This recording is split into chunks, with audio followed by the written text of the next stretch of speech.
Somente uma pequena recapitulando assim rapidamente sobre o final da aula da semana passada, o que concerne a lei, né?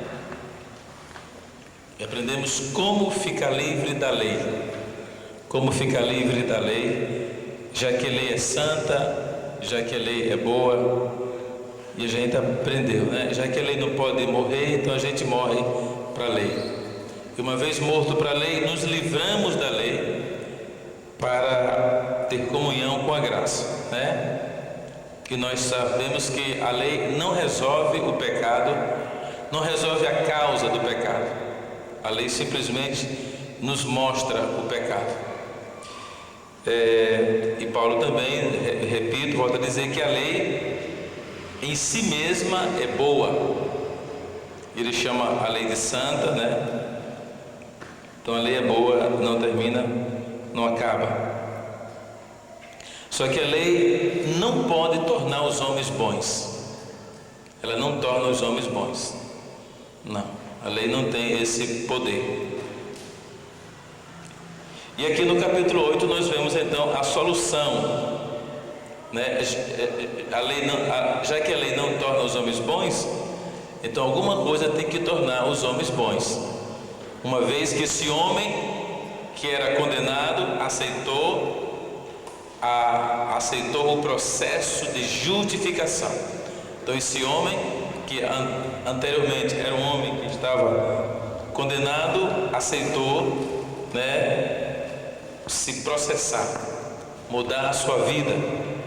Então, qual é a solução? Então Paulo explica a partir de Romanos 8, que é exatamente a vida vitoriosa em Cristo,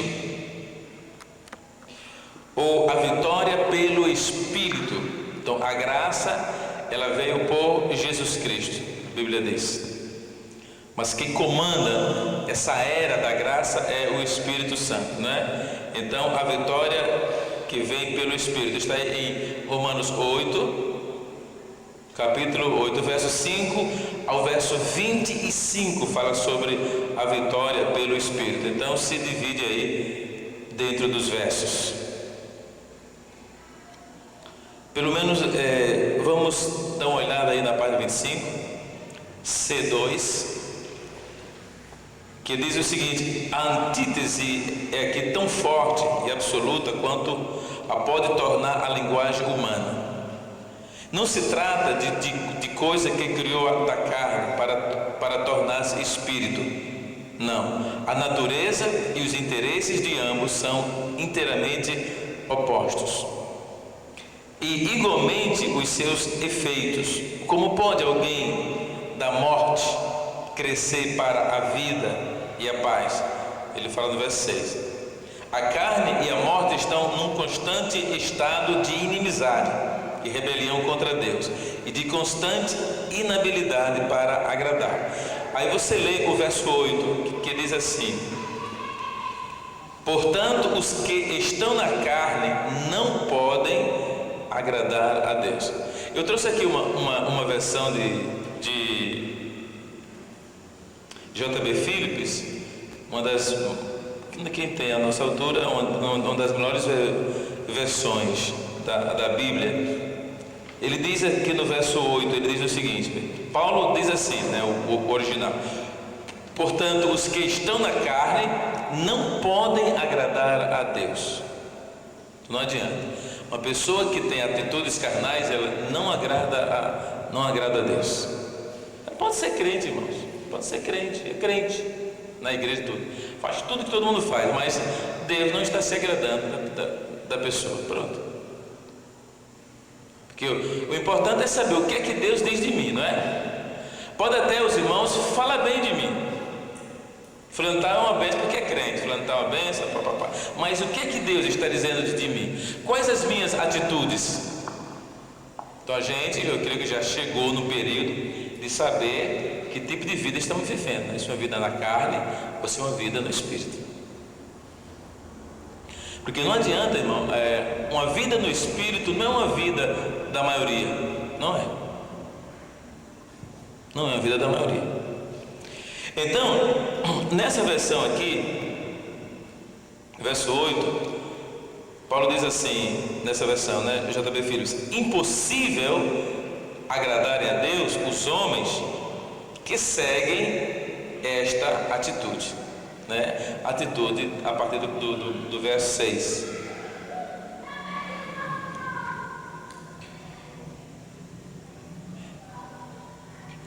No segundo parágrafo, agora o Espírito que em nós habita é o Espírito de Cristo. Verso 9. Vós, porém, lá em Romanos, vós, porém, não estáis na carne, mas no Espírito. Paulo falando aos romanos. Se de fato o Espírito de Deus habita em vós, se de fato o Espírito de Deus habita em vós. E se alguém não tem o Espírito de Cristo, esse tal não é dele. Por que Paulo está trazendo essa explicação? Porque Paulo está explicando para nós, irmão, desde o capítulo 8, desde o verso 1, que não é possível uma pessoa carnal viver espiritualmente. Não é possível, não adianta. As suas atitudes são diferentes. A atitude de uma pessoa espiritual é diferente das atitudes da pessoa carnal. A atitude é a maneira de vida, a maneira de viver, irmão. A maneira de falar, a maneira de agir, toda a maneira de olhar, a maneira de pensar, não é? Uma pessoa carnal jamais pensa como uma pessoa espiritual, e uma pessoa espiritual jamais pensa como uma pessoa carnal. Então eu gostaria de dizer aos irmãos o seguinte: a vida cristã, ela tem que ser entendida. A vida cristã, ela não resolve se ela for sentida. Tem pessoas que vivem a vida cristã de sentimento. Eu sinto.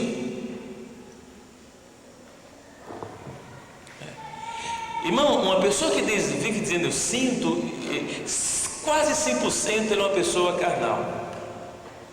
Porque a pessoa vive pelo sentimento. Eu sinto em fazer isso. Eu sinto em fazer aquilo. Eu estava assistindo uma vez uma reportagem com uma pessoa e estava passando o problema de Fernandinho Beiramar. Aí fizeram aquela prisão de segurança máxima, que é a primeira que foi feita no Brasil, em São Paulo. Parece que ele voltou novamente agora, está lá.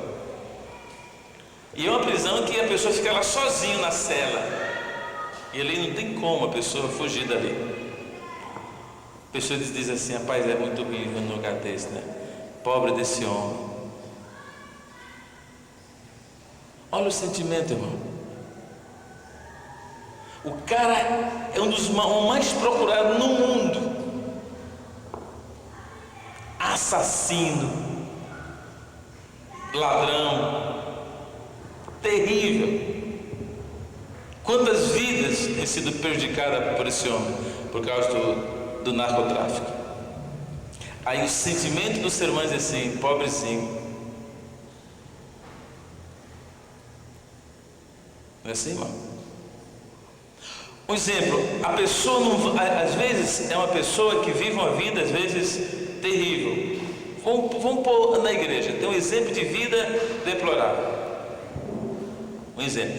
De repente um dia alguém pega essa pessoa e de forma dura mostra à pessoa os erros que essa pessoa está falando. Aí ele, por ter sentimento, começa a chorar. Aí a pessoa, vamos pôr aqui, o Osmar está aqui, eu chego, meu comando não presta, não vale nada, ele está sempre buscando tal. Mas um dia eu criei coragem e descasquei nele. Aí tem alguém ouvindo aquilo que eu estou falando com ele. Aí o irmão começa a chorar. E a pessoa diz para mim assim: o senhor não tem coração. Vontade de meter bala no cara, não? Né? Como é que é? Meter bala no cara. Por quê? Porque naquele momento eu estou repreendendo, um exemplo, uma pessoa que não tem nada de exemplo de vida, não presta mesmo. Mas ele foi tocado sentimentalmente e começou a chorar. e alguém põe culpa em mim. Porque o sentimento, irmão, e o sentimento, ele pode dominar uma igreja. Só o sentimento, e não a realidade da palavra. O crente, ele tem que entender a palavra. Enquanto ele não entender a palavra, ele não presta.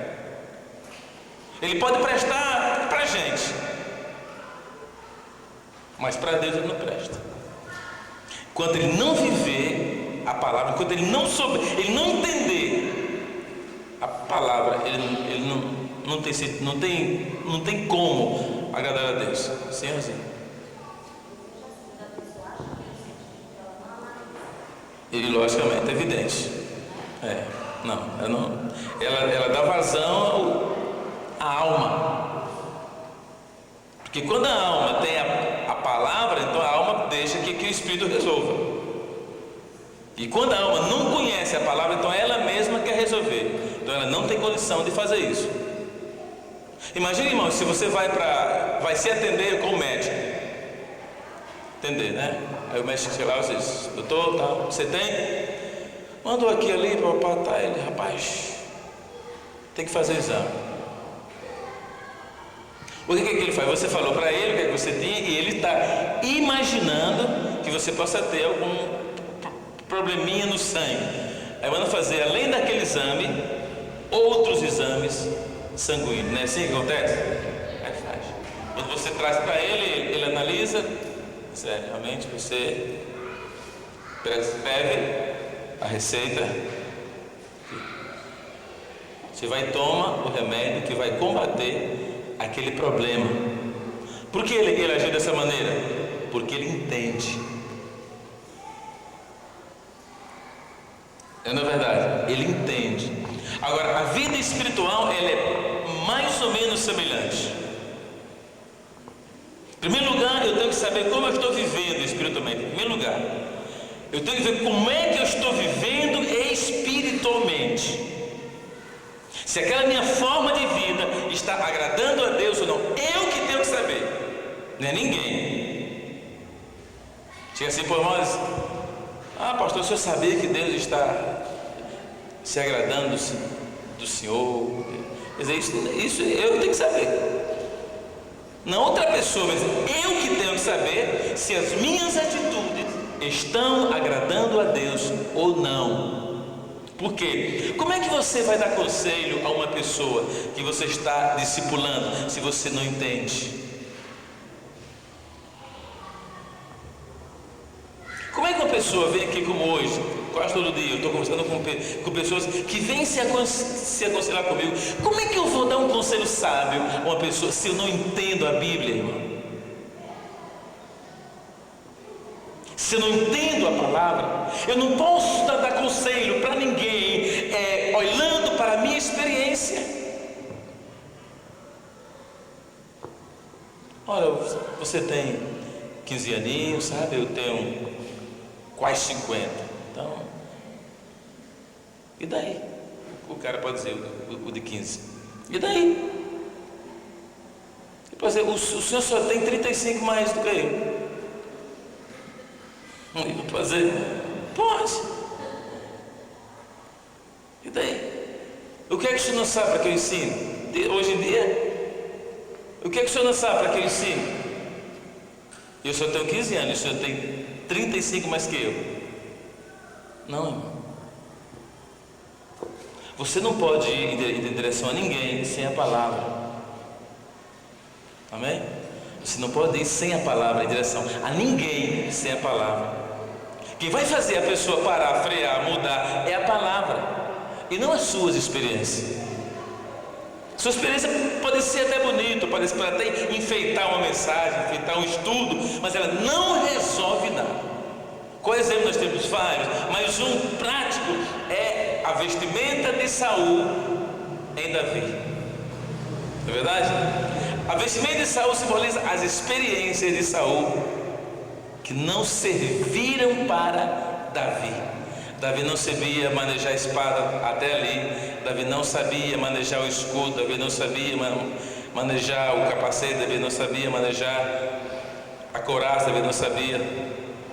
como Saul não sabia manejar funda. Saul entendia de espada, mas funda, ele nem matava passarinho. Funda é de quem mata passarinho, não é? Menino pequeno, é coisa de Davi mesmo. Coisa de Davi. Então veja bem, não serviu para ele. O que foi que serviu para Davi? A experiência dele. A experiência tua, vamos chegar daqui a pouco a experiência. A experiência tua serve para você. Você pode dizer, não sabe, olha, uma vez eu passei por um problema assim, tal, e Deus resolveu. O que que eu vou ficar com aquilo ali? Vou ficar com o sumo daquilo ali. O que é que eu vou? Bom, se Deus resolveu o seu problema, vai resolver o meu. Não é isso? É isso que é o sumo. É isso que é o foco da experiência. Então a experiência, ela é bonita, mas para a pessoa. Para você, Osmar, a tua experiência é para ti. E a minha experiência é para mim. Eu tenho que ter as minhas experiências. Alguém assim não tem nunca experiência. Assim, para me dizer aquela experiência, como é que é? Aí vai batalhar com a experiência dele. Não dá certo não. Como Davi não deu certo batalhando com a experiência de Saul. Nem andava, né? De peso aquele. Saul era um monstro, um grande. Davi ainda era um adolescente, né? Então não dava. Davi disse, não posso nem andar. Não, me deixa aqui eu com a minha fundinha, o bornozinho, vou lá buscar umas pedrinhas no capricho. No instante eu acerto a cabeça dele. Mas com a minha experiência, vou fazer isso com a minha experiência. A minha experiência, qual era a experiência de Davi? Um urso, um ursinho, um leãozinho. Só essa experiência ele tinha, que Saul não tinha, mas que Davi tinha. Então qual era a certeza de Davi? Ele sabia que um homem não é um urso nem é um leão, mas ele sabia o seguinte: Deus me deu a vitória sobre o leão, Deus me deu a vitória sobre o urso, terei a vitória sobre esse incircunciso. Era a fé de Davi. Então essa é a experiência. Porque, irmão, olha, quando você, no meu entendimento, quando você estiver passando o evangelho, esse que estou passando para vocês, para o grupo, a pessoa que está te ouvindo, ela não pode ter dúvida em suas dúvidas. Rapaz, viu, rapaz? Né? Eles comentando com o outro, viu como o irmão Zezinho rapaz, ele tem uma convicção na palavra que é coisa impressionante. Viu como ele fala, rapaz? Né? O irmão Zezinho é tremendo. Eles se conversando. Por quê? Porque o irmão Zezinho fala como quem tem autoridade. Essa palavra aqui, viu? Ela mudou a minha vida. Essa palavra aqui é assim como Paulo está dizendo. Aí você vai falando. Ele vê a convicção que você tem. Aí você está falando assim, de repente você esquece. Como é que é mesmo? O que o pastor disse lá? Pastor de quem? O cara? O nosso. Qual o nosso? O irmão? Não, o de Paulo. Eu me esqueci. O cara está longe. Como é que vai levar a palavra? O Espírito Santo nem pode utilizar, porque não existe palavra. Como é que o Espírito Santo vai utilizar? Então você tem que passar a convicção para a pessoa. É isso, olha. A justificação é isso aqui, está aqui o que está na Bíblia. Você passa com convicção. Isso é justificação. Isso é a vida que você tem que viver. Falando sobre a lei, olha, a lei não resolve nada para ninguém. A lei é boa porque a lei me mostra os meus erros, os meus problemas, as minhas crises. Mas a lei, ela não resolve o meu problema de salvação. Quem resolve o meu problema de salvação é a graça que vem através de Jesus, que foi dado ao Espírito Santo. Aí essa sim é o que nós estamos vendo agora em Romanos 8. Esse resolve o nosso problema. Tem que ter convicção. Irmão, a fé, ela é entendível, ela é explicável. Você é crente? Sou, rapaz. Como eu sou crente. O que é que você entende? Nada, mas meu sentimento. Eu converso com pessoas aqui. Tem uma pessoa aqui que eu converso. Eu conversei 2 vezes com essa pessoa. E eu fiquei impressionado. O conhecimento assim que essa pessoa tem de vida cristã para ela, para a pessoa. Mas não resolve o problema. Por quê? Porque não tem Jesus. Mas a definição que ela passa para você é impressionante. Você pode ficar impressionado.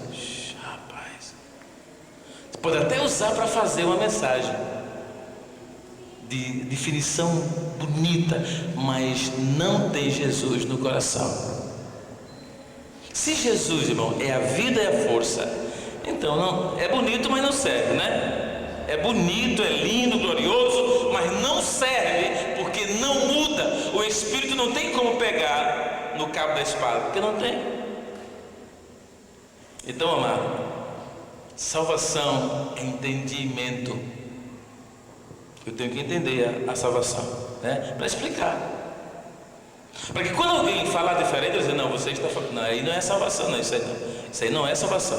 Salvação é assim, isso. Porque tem muita coisa que não é salvação. Essa semana mesmo eu estava conversando com um pastor, e ele estava trazendo um pensamento de pacto que eu nunca vi na minha vida. E estava ensinando para outro pastor.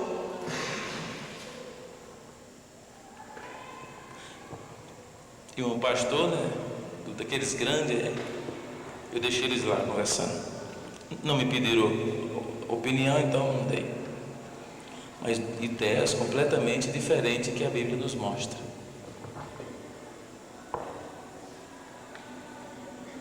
Eu podia fazer uma pergunta assim. Quando o anjo apareceu a Maria, aquela atitude do anjo, o que era? Quem sabe dizer? Que atitude era aquela do anjo? Ele estava anunciando a Maria o quê? Uma promessa? Uma promessa? Ou algo que estava por acontecer imediatamente? Algo, não era uma promessa, aquilo ali não. Não era uma promessa. Não era uma promessa. Você não pode dizer que aquilo ali era uma promessa, porque não era. Era um anúncio. Não era um anúncio? Era um anúncio. E não uma promessa. Deus fez muitas promessas com o seu povo. Promessas, né? Pactos. Promessas quer dizer pactos. Fez com Noé, fez com Abraão, fez com Moisés. Pactos. Mas a lei de Maria não, era um anúncio. Olha, Maria, né? Você vai ter, ali é. E às vezes então, como é que você vai entender se você não conhece a palavra? Por isso, irmão, que você tem que conhecer a palavra. Se tem uma coisa que você tem que ler, é a Bíblia, né? E o que você não entender, você tem que perguntar. Porque pessoas poderão recorrer a você, e você não é obrigado a saber de tudo, claro que não é. Aí você pode não dar resposta hoje, mas dá amanhã. Amém? Você tem que tirar a dúvida daquela pessoa. Novamente aí no segundo parágrafo, agora o Espírito que em nós habita é o Espírito de Cristo, que significa ter na vida a presença do próprio Cristo. Como diz no verso 10, se porém Cristo está em vós, o corpo na verdade está morto por causa do pecado, mas o Espírito é vida por causa da justiça.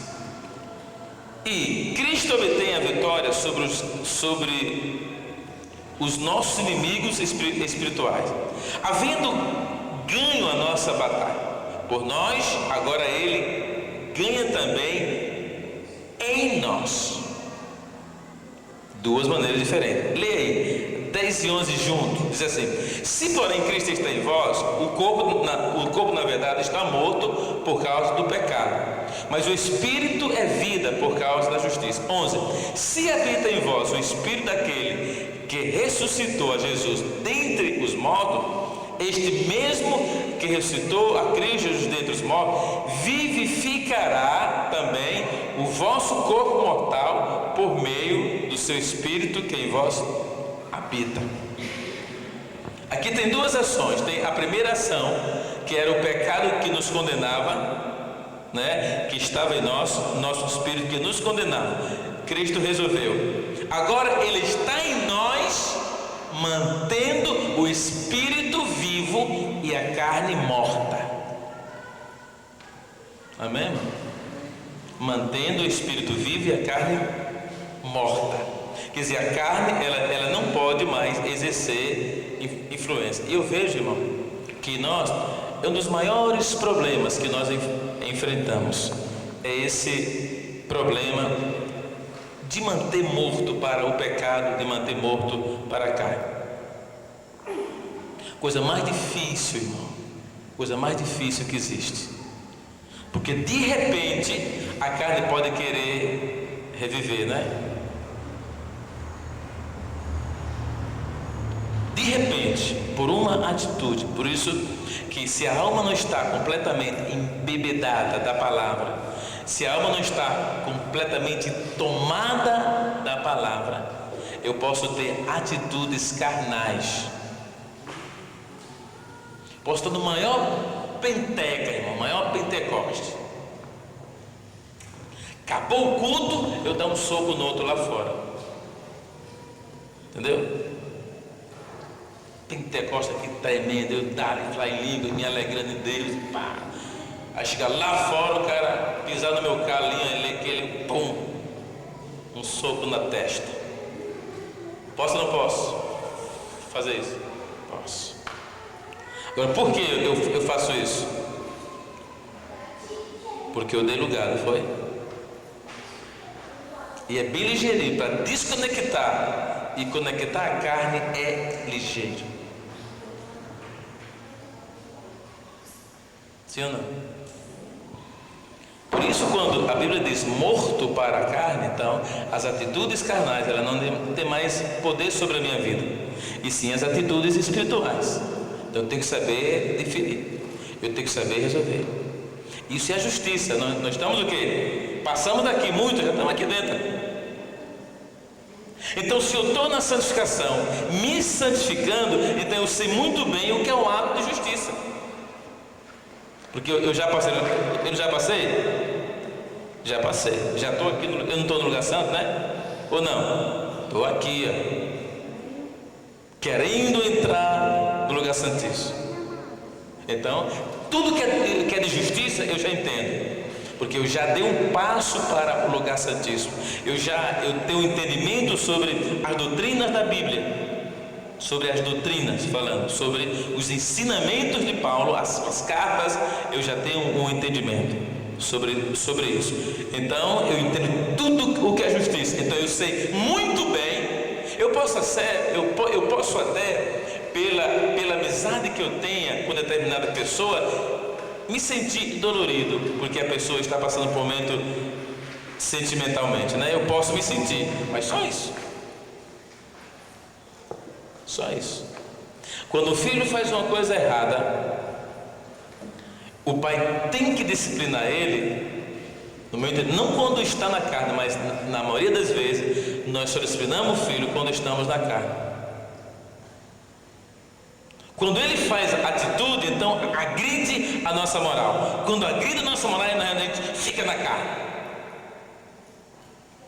Por que não esfria a moringa, a cabeça? Esfria a cabeça, irmão, e discipline depois. Não é verdade? Por que a gente não faz isso? Porque o nosso sentimento ele é muito poderoso, a gente não faz. Mas quando eu deixo esse lugar que é a justificação e entro na santificação, eu sei definir a minha vida cristã. Se eu não sei definir a minha vida cristã, irmão, então eu não sei ser crente. Se ser crente é vir à igreja chorar e depois ir embora, irmão, tem muita gente aí que pode estar mais seca do Nordeste, não é? Não sei porquê, não sei quem foi uma pessoa vez que nunca tem dificuldade de chorar. Tinha dificuldade de chorar. E eu conheço um pastor que ele era muito chorão. E que ele irritava ele chorava à toa, rapaz. Um dia disse: Senhor, eu não quero viver chorando mais não, Senhor. Qualquer coisinha eu choro. Aí o Senhor tirou a lágrima dele, seco. Ele viveu um tempo, depois assim: Senhor, por favor, devolva as minhas lágrimas, Senhor. É coisa ruim, não chora. Porque, irmão, é o natural, não é? O natural do ser humano, é. Até na alegria excessiva a gente chora, não chora? Você tem alegria excessiva, você chora, não é verdade? Chora, de felicidade. Isso é muito comum entre os crentes, entre nós, é muito comum a gente chorar, né? Mas a tristeza já é natural. Agora tem pessoa que gosta de chorar mesmo. Ela faz força para chorar, né? É tipo assim um ator. Eu acho impressionante como um ator chora sem estar com vontade. E muitos já dizem: não, eu penso em coisas tristes do meu passado, né? Aí pensa, aí começa a chorar, né? Traz a vida passada para o presente. Então eles têm lá as suas técnicas para chorar, né? E outros não, tem natural. Tem pessoa que tu olha assim para ela e começa a chorar. Isaúda, quando ela era pequena, o pai dela olhava para ela e dizia assim: chora. Começava a chorar. Tem gente assim, né? Mas tem gente, irmão, que tem mais dificuldade. Tem gente que ele é o termômetro da igreja. Então só fica olhando assim para ele de longe. Se ele chorar, aí está uma benção o culto. Irmão, e o culto? Rapaz, o irmão Zezinho não chorou não. Teve alguma coisa errada. E daí, como é que foi o culto? Rapaz, o Zezinho chorava que era uma beleza. Foi bom. Não é assim? Às vezes tem pessoas uma ao lado da outra no culto. Você chega aí: e daí, como é que foi o culto, irmão? Rapaz, uma peça. Aquele toque ali na palavra, rapaz, tocou no meu coração. Aí você pergunta para o outro: e daí? O que é que você quer saber, irmão? O culto, meu irmão. Olha aí o cara. Como é que foi o culto? De que dia? O culto de hoje. Rapaz, assistiu um culto, não assistiu um culto? Assisti. De hoje. Rapaz, pregaram tanta gente, rapaz, que nem sei, sabe assim, eu estou meio confuso. Não tem pessoa assim? Tem. O meu diretor era que dizia isso. Depois de um culto, pergunta a duas pessoas que estavam juntas, que você vai ter duas definições diferentes. Que um vai ter uma ideia e o outro vai ter outra ideia diferente. Aí você vê, irmão, que quando eu falo o entendimento, imagine Paulo, um apóstolo Paulo desse, se ele não entendesse a salvação, né? Por que Paulo está escrevendo essa carta aqui aos Romanos, irmão?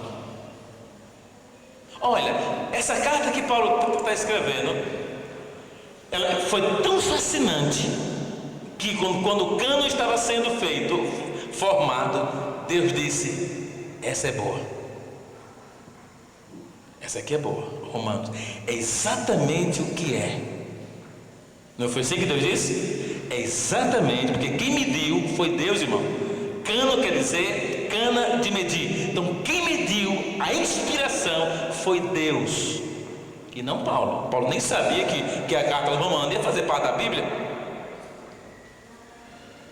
né? Nem sabia que ia fazer parte da Bíblia. Ele escreveu pela necessidade da igreja de Roma. Então ele expôs aqui o que ele era, o que ele entendia de salvação.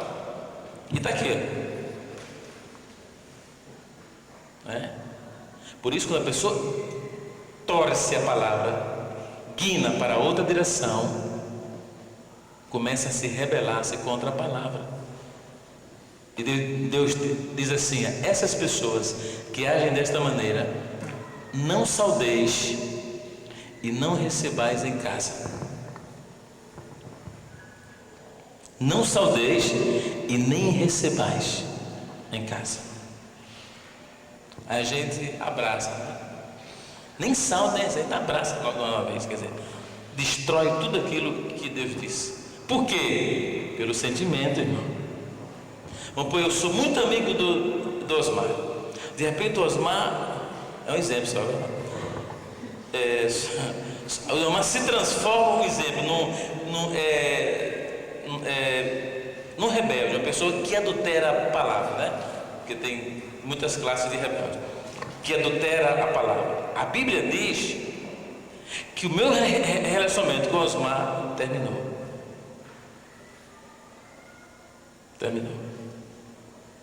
Quando veio o Osmar, acabou-se. É como se ele não existisse mais para mim. Não recebais e nem saudeis. Olha como Deus abomina, irmão, esse tipo de gente. Aí o que é que muitos fazem? Abraça. Oh, irmão, o carro quase pega eles. Primeira abraça. Porque não entende a palavra. Ele até escutou aquela palavra, mas ele não entendeu aquela palavra. Ela entrou no ouvido e saiu no outro. O entendimento da palavra, irmão. Entendimento. Por que pessoas aceitam Jesus Cristo e pecam? Porque não entendem a palavra. Essa semana eu vi alguém dizer para mim o seguinte: que um obreiro, não vou dizer o nome, bebe de cair no chão.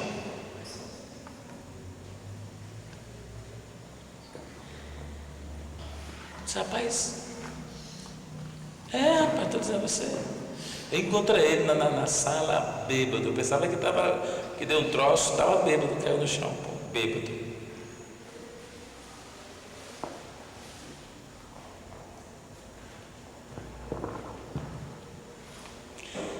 Jesus disse uma coisa, o seguinte: quando o Filho do Homem voltar, será que ele vai encontrar fé na terra? Às vezes eu entendo porque João dizia assim: ora vem, Senhor Jesus, vem Jesus, vem Jesus. Orava assim, só miséria. Vem Jesus, vem, ora vem, Maranata, vem Jesus, vem Jesus. Porque será que quando ele vier, irmão, vai encontrar temor na terra? Fé na terra, vidas servindo a ele assim, piedosamente. Sabe onde estão os maiores adúlteros? Nas igrejas. Nas igrejas. Não, não é daqui não, graças a Deus. Da Divisa Macanão para lá. É bem mais longe do que onde mora uma dessa, bem para lá ainda. Porque acontece, uma igreja abandonada, irmão, uma igreja abandonada é uma igreja em que a palavra não é ensinada, é abandonada. Então como é que Deus vai agir na vida de seres humanos? Se a palavra, se não existe água, como é que vai haver limpeza se não existe água? Você anda tudo barro rachado do sol, porque a água acabou. Então, amados, você tem que entender a palavra, eu tenho que entender a palavra, nós temos que entender a palavra.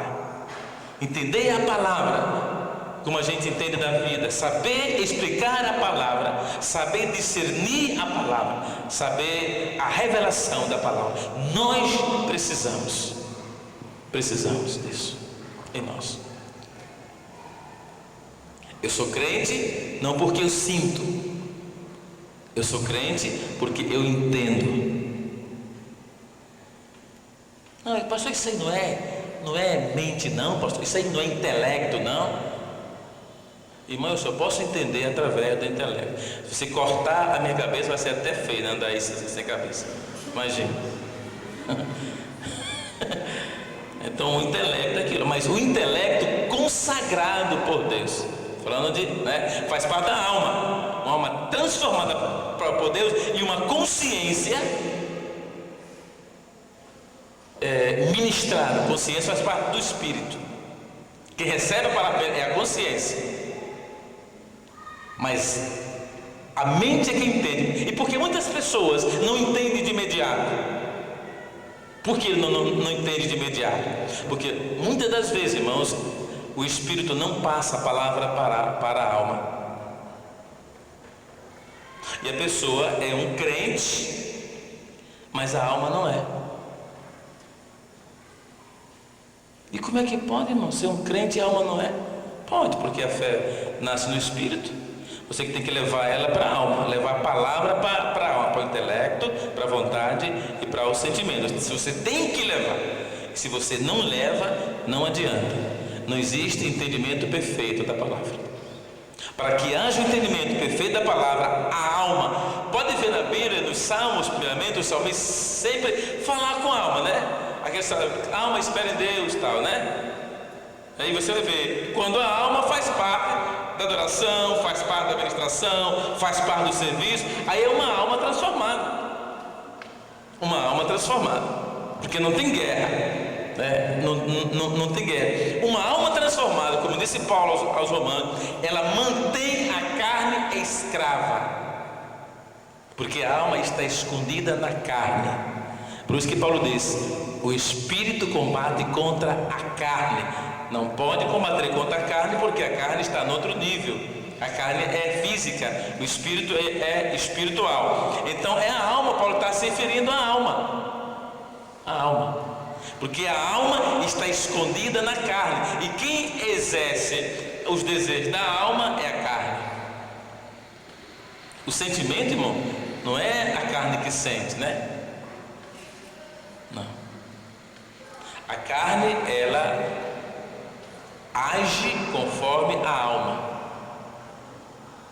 Um exemplo bem simples é quando a gente fala sobre luxúria, né? Luxúria é um desejo, está localizado aonde? Na alma. Mas quem é que pratica a luxúria, que é o pecado de adultério, fornicação? Quem é? A carne. Quem é que sente o desejo? A alma. A carne só pratica, ela não sente nada. Entendeu? Quando você está com fome, realmente, é o seu corpo quem está pedindo a comida. Mas quem é que está fazendo você sentir? A alma. Aquela dorzinha, a alma.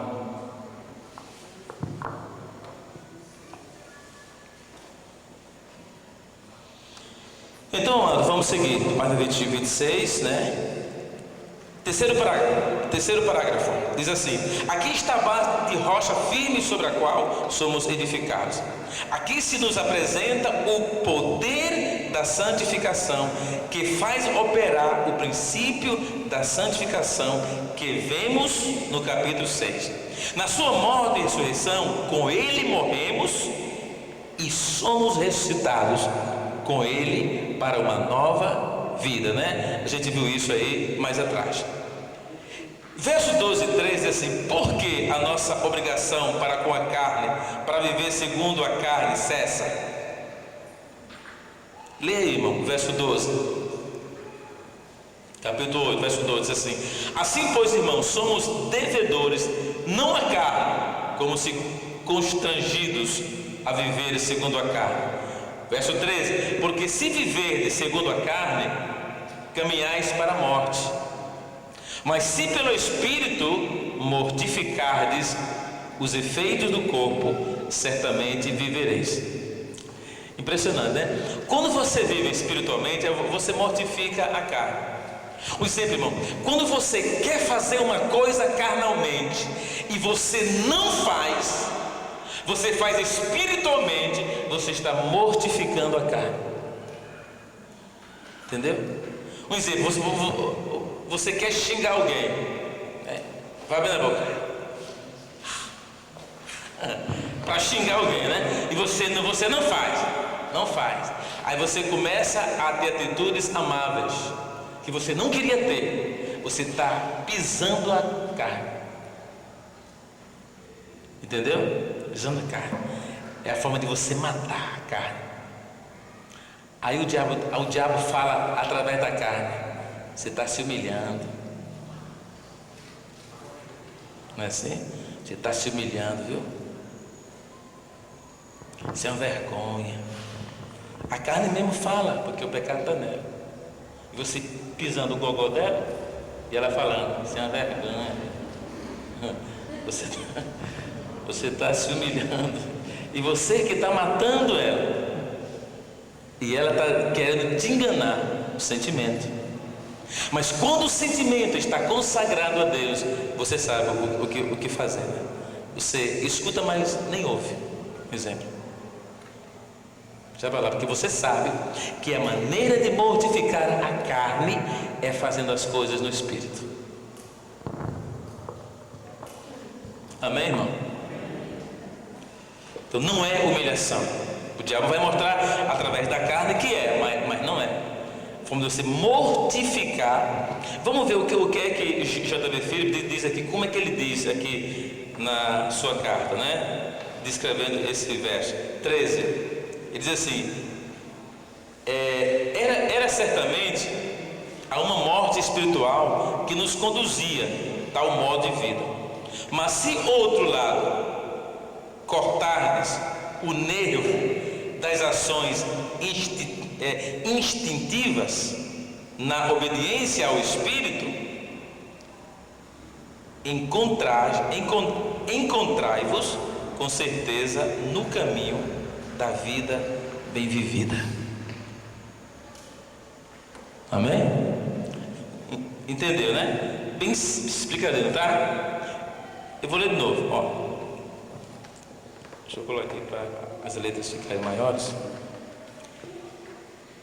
Era certamente a uma morte espiritual que nos conduziria tal modo de vida na carne. Mas se por outro lado cortardes o nervo das ações instintivas na obediência ao Espírito, encontrai-vos com certeza no caminho da vida bem vivida. Um exemplo: o que é que me faz fechar a mão? Não é o nervo? Primeiro a vontade, né? Depois o nervo. Sim? Sim ou não? O nervo. Quando eu fecho o nervo, eu estou pensando em dar um soco em alguém. Por exemplo, o que é que o J.B. Phillips, descrevendo a carne de Paulo, diz assim: corte o nervo. Corte o nervo principal que te faz fechar os dedos. Aí dessa forma você não age segundo a carne. Amém, irmão? Eu me lembrei agora aqui do pensamento, eu já contei a vocês, de Mark Twain. Mark Twain é um dos maiores humoristas cristãos do mundo. Ele diz assim: ser crente não é fácil, é impossível. Por que razão? Irmão, para viver a Bíblia, nós estamos metidos dentro de um calabouço de carne, que nós temos dificuldade quando a Bíblia diz que temos que viver pelo Espírito. Então nos é difícil viver pelo Espírito, porque passamos uma vida inteira, eu diria longe da verdade, vivendo uma vida cristã, mas uma vida cristã não verdadeira, não espiritualmente. E quando começamos a aprender e estamos passando para alguém uma forma de vida que às vezes nós não vivemos ainda. Não é difícil, né? Está dizendo assim: faça o que estou dizendo, mas não faça o que às vezes você vai ver eu fazendo. Imagina, não tem sentido. Para finalizar o parágrafo, diz assim: pois viver segundo a carne seria voltar à morte da qual Cristo já nos libertou, não é? 13a diz assim, né? Diz, porque se viver de segundo a carne, caminhais para a morte. Irmão, Paulo está falando para crente. Diga crente. Crente. Diga crente como eu. crente como eu. Ele está explicando aqui, olha, se vocês seguirem vivendo segundo a carne, vocês vão morrer. Então é melhor cortar o nervo que está induzindo a praticar coisas carnais. Escravize a carne, vivendo espiritualmente. Isso, irmãos, nos custa muito, né? Não é feito da noite para o dia, mas é uma questão de obediência, desde que eu entenda. Uma vez que eu entendi, acabou-se, irmão. É como eu entendi que 2 mais 2 são 4. Eu jamais vou colocar 5, porque eu entendi que 2 mais 2 é 4. Pronto, acabou-se, né? E quando você vai ensinar assim, olha, 2 mais 2 são 4, porque você entendeu o que é. É você fazer qualquer tipo de problema, né? E você entender o que você está lendo, a descrição, e você resolver o problema e dar a resposta. Por que você deu a resposta? Porque você sabe fazer.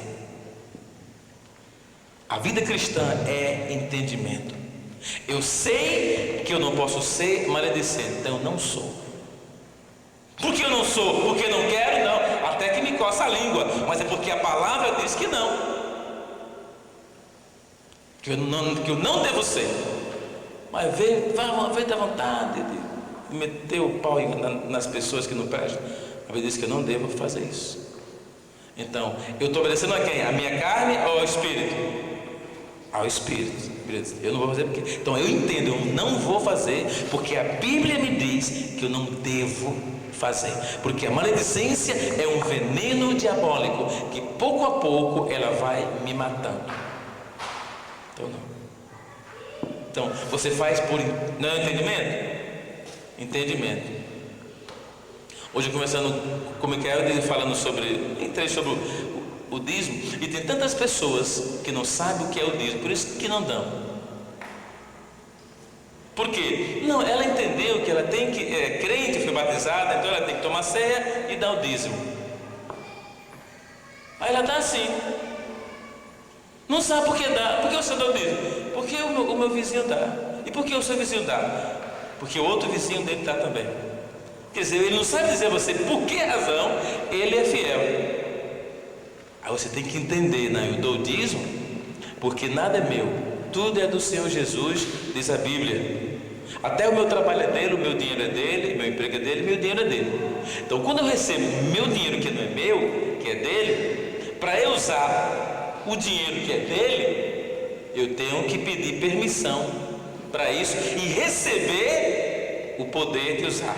Então eu só conseguirei quando eu entregar os 10% para o Senhor, que é a forma de pedir autorização para que Ele me dá o direito de usar os outros 90% que é dele.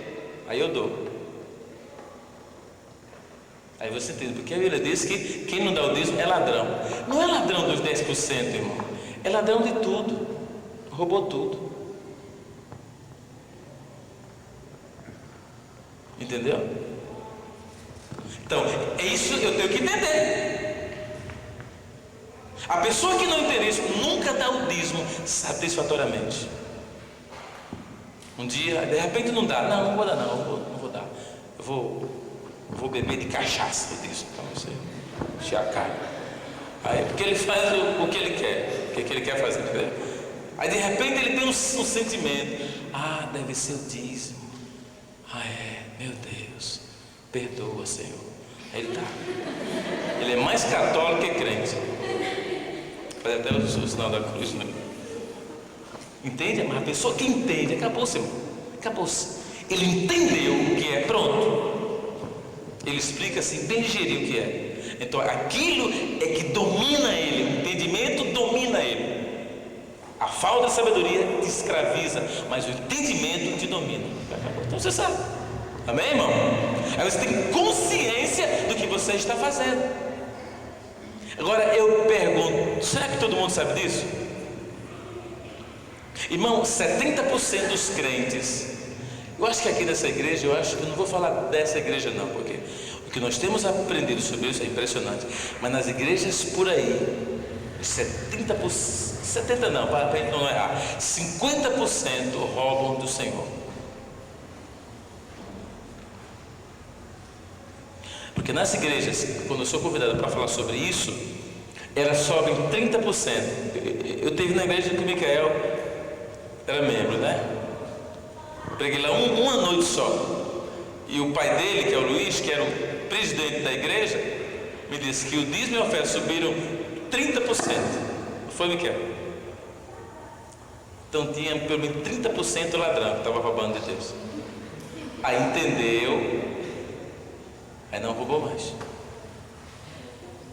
Porque quando o crente entende, irmão, ele não rouba mais. E se ele continuar roubando, é porque ele não quer nada mesmo com o Senhor, não quer. Entende o que é isso? O que é? É entendimento. Então a vida de santificação é entendimento. Agora você pergunta para a pessoa, o que é justificação? O que é? Sabe o que é? A pessoa não sabe o que é. Crente, irmão. O que é redenção? Não sei. O que é ser crente? Rapaz, é pertencer à igreja. Pertencer à igreja? É. Não é. Ou é andar com a Bíblia, pronto, debaixo de sua dor. Vai estragar a Bíblia. Quer dizer, eu tenho que entender. Amém, irmãos? Você tem que entender e você está passando esse entendimento para pessoas. Tem que entender. É interessante, eu escuto um testemunho de pessoas dos grupos pequenos que, ao ser ensinada, quando faz uma pergunta, sabe responder. Por isso, irmão, é muito melhor você ensinar a um novinho do que ensinar um grandalhão. Eu digo assim na fé, né? Tem um ditado que diz assim, pau que, não está na Bíblia não, diz assim, pau que nasce torto, não tem jeito e morre torto.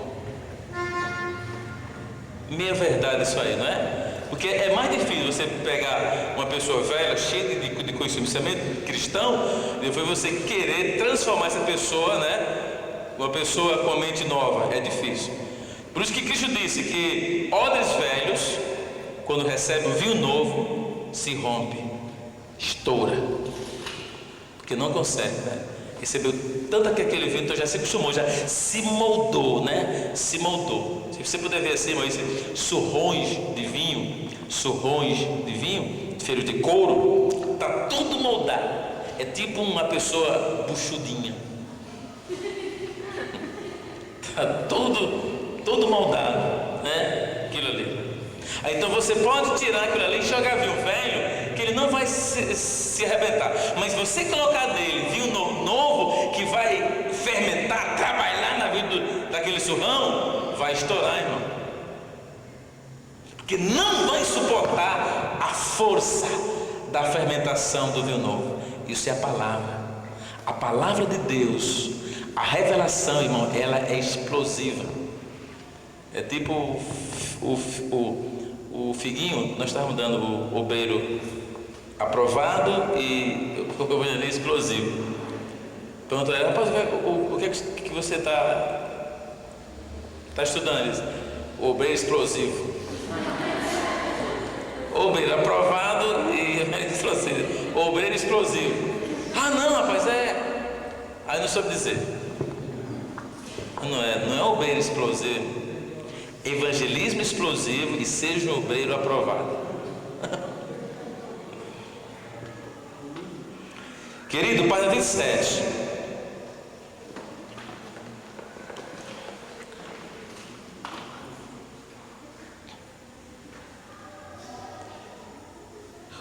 No segundo parágrafo diz assim: o Cristo nos assegura a presente posição de filhos. 14 a 17. Eu vou ler, vocês que estão lendo aí na versão comum, eu vou ler nessa versão de JB Filhos. 14 a 17 diz assim: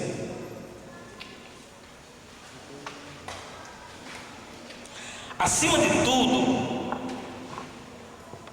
14 a 17, não, estou aqui no céu.